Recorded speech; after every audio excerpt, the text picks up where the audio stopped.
Nessa quarta-feira, dia 14 de agosto, foi realizado pelo Terra, Estadão e FAAP um debate com os pré-candidatos à Prefeitura de São Paulo. Apresentado pela jornalista Rosiane Kennedy, o debate contou com a participação de alunos da faculdade e jornalistas como Luciana Piotto, aqui do Terra. O debate teve grande repercussão, somando quase 10 milhões de visualizações nas diversas plataformas. A gente conversa agora com Paulo Roberto Souza, ele é professor da pós-graduação em Mídia, Política e Sociedade da Escola de Sociologia e Política de São Paulo. Alô, Paulo Roberto, qual foi a sua avaliação do debate e das propostas apresentadas pelos candidatos? Boa tarde, Cazé. Boa tarde ao público do Terra. Bom, minha avaliação é uma avaliação de um debate regular, né? Sem dúvida, o debate de projetos para São Paulo e de propostas ficou bastante comprometido pela performance do candidato do PRTB e também pela candidata do Novo, que estreou nesse debate.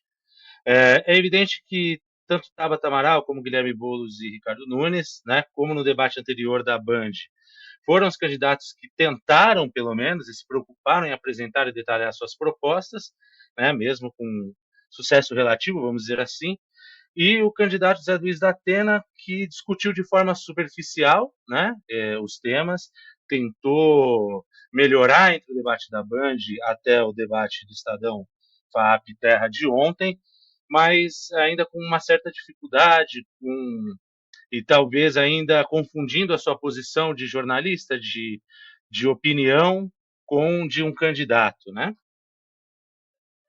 O debate, como você bem falou, esquentou, né, com as provocações do Pablo Marçal dirigidas a Tabata Amaral e principalmente ao Guilherme Boulos. E os dois quase chegaram às vias de fato, né, o Boulos e o Pablo. Sim. Como os eleitores percebem esse tipo de candidato, assim, mais midiático, né, com foco claro em gerar buzz nas redes sociais? Você acha que esse é um exemplo claro de como a dinâmica das redes empobrece o debate e prejudica a democracia? Sem dúvida, Casé. O Marçal busca sempre chocar, né? Ainda que desagrade um eleitor que assiste o debate em tempo real, que é uma minoria, como nós sabemos. Nós vimos isso, mostra os grupos qualitativos, né? As pessoas desses grupos se incomodam, acham o Marçal desrespeitoso. Isso tem como consequência o quê? O Marçal sempre perde o debate entre esses eleitores que assistem, né?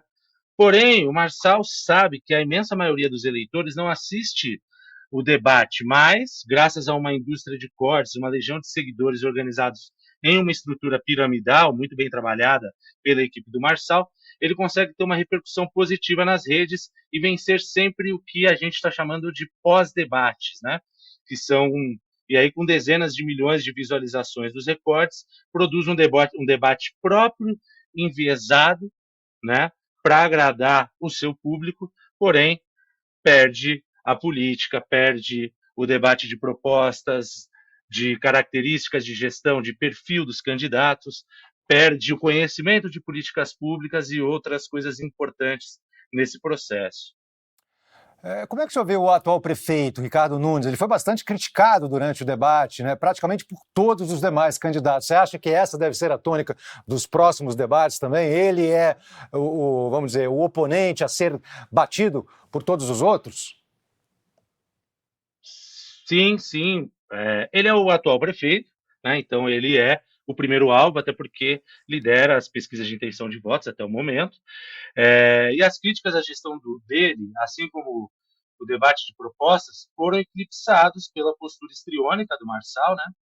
Que buscou checar a audiência através de provocações permanentes aos seus adversários, já pensando nos cortes, como eu já disse, é, orientando uma estrutura de marketing digital de seus negócios para direcionar essa campanha, alcançando assim um grande impacto. O que é interessante? Ele leva o debate para o prefeito para outro campo que não simplesmente do que se fez ou do que se falta fazer, dos problemas ou das qualidades da gestão Nunes, mas sim para um debate mais moral, muito ajudado pela Maria Helena, né, que recorreu ao pânico moral, né, para fazer também essa crítica. E, por outro lado, nós vimos Tabata Amaral e Guilherme Boulos tentando fazer um debate, mesmo que em alguns momentos de forma mais ríspida, de críticas ao Marçal de formas mais positivas, e o Datena também, mais uma vez, ali sem muito foco, no entanto, criticando duramente o candidato, o candidato atual prefeito Ricardo Nunes, perdão. Imagina. Paulo, você acha que é possível a gente definir ou bater com o martelo assim? Houve um vencedor desse debate? Quais candidatos conseguiram, vamos dizer assim, avançar com seus objetivos de campanha ou pelo menos deixar uma boa impressão com suas bases de eleitores? É uma boa pergunta isso até para continuar, terminar outra questão e entrar nessa, né? E é interessante difícil achar vencedor nesse debate, né? Eu acho que houveram perdedores, né? O debate público, o bom debate público, que é algo que a boa parte da população está clamando nos últimos tempos, né? Depois de polarização, de radicalização de determinados grupos, especialmente pela extrema direita nos últimos anos no Brasil, mas já dá alguns sinais para a gente de quais são os principais alvos e de qual vai ser a tônica desse debate, do debate à prefeitura nas próximas semanas, até a eleição em outubro, né? Por quê? Porque nós também podemos observar em toda essa encrenca que a gente falou aqui, um fenômeno que não é comum a gente vê, né? Como eu disse, o incumbente é sempre o principal alvo, mas o candidato do PSOL, embora não seja o atual prefeito, o incumbente, ele foi atacado e criticado por todos os demais candidatos, né? Sem exceção, inclusive, até por Tabata Amaral, que estava bem focada em atacar o Nunes, né? Como se na prática ele fosse o incumbente que lidera as pesquisas. Então, o que dá para ver para as próximas semanas, os próximos debates, é que nós temos dois candidatos que são os principais alvos, né? Guilherme Boulos e Ricardo Nunes.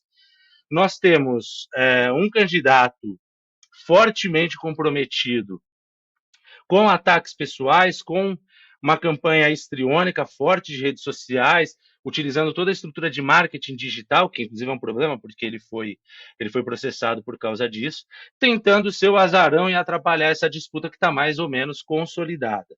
De todo modo, o resultado para saber se o resultado de todos esses cortes, de todos os do Marçal, de todos os cortes das campanhas, de tudo que saiu da mídia de ontem até hoje, nós vamos ver nas próximas pesquisas de intenção de votos, provavelmente de opinião, como a pesquisa que eu sou um dos coordenadores da Escola de Sociologia e Política, que vai a campo na semana que vem, entre terça e quinta-feira, e que temos o resultado já mais próximo do final de semana. Certo. Muito obrigado pela sua participação aqui, Paulo Roberto.